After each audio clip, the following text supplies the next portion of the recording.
सखर जमायतुल इस्लाह मुस्लिमीन ज़िले सखर पारां अहल मोहल्ला जी सिकाट सां मिलाद मुस्तफ़ा सल्लल्लाहु अलैहि वसल्लम ऐं मराक़बे जी महफ़िल मुनक़द कई वई, जंहिंजी सदारत सूबाई प्रेस सेक्रेटरी डॉक्टर सईद ऐवान, ख़लीफ़े महमूद अली मेमण, ख़लीफ़ा हसीब अहमद राहू जो कई। इन मौक़े ते फ़क़ीर मदउश ताहिरी, राना मोहम्मद आमिर ताहिरी, हाफ़िज़ अवीज़ ताहिरी, साद रज़ा कासमी, मौलाना मुआज़ रज़ा कासमी, मोहम्मद शाहिद कुरैशी नातू पेश कयूं।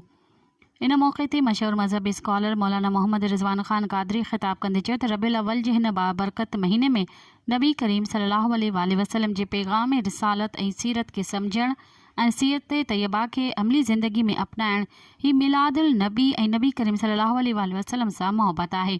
अॼु उम्मत जे हर फ़र्द खे अशद ज़रूरत आहे त हू नबी करीम सल्लल्लाहु अलैहि वसल्लम जी ज़िंदगीअ जो उन नुक़्ताए निगाह सां मुतालो करे। जमायत इस्लाह मुस्लिमीन पंहिंजे क़ाइद महबूब सजण साईं जी आला क़यादत में इस्लाम जे आफ़ाक़ी पैगाम ऐं नबी करीम सल्लल्लाहु अलैहि वसल्लम जी तालीमात खे आम करण लाइ सरगर्म आहे।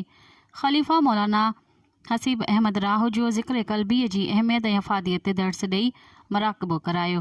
आख़िर में ख़लीफ़े मोहम्मद अली मेमण शोहदा मीलादुल नबी मस्तूंग जे लाइ फ़ातिह ख़्वानी ऐं इज्तिमाई दुआ घुरी ऐं महफ़िल में अदनान अब्बासी, आसिफ राजपूत, सबक़तुल्लाह मेमण, अर्ज़म कुरैशी, उमेर राजपूत, फराज ख़ान सुहेल अहमद समेत इलाक़े वासियुनि वॾे अंग में शिरकत कई।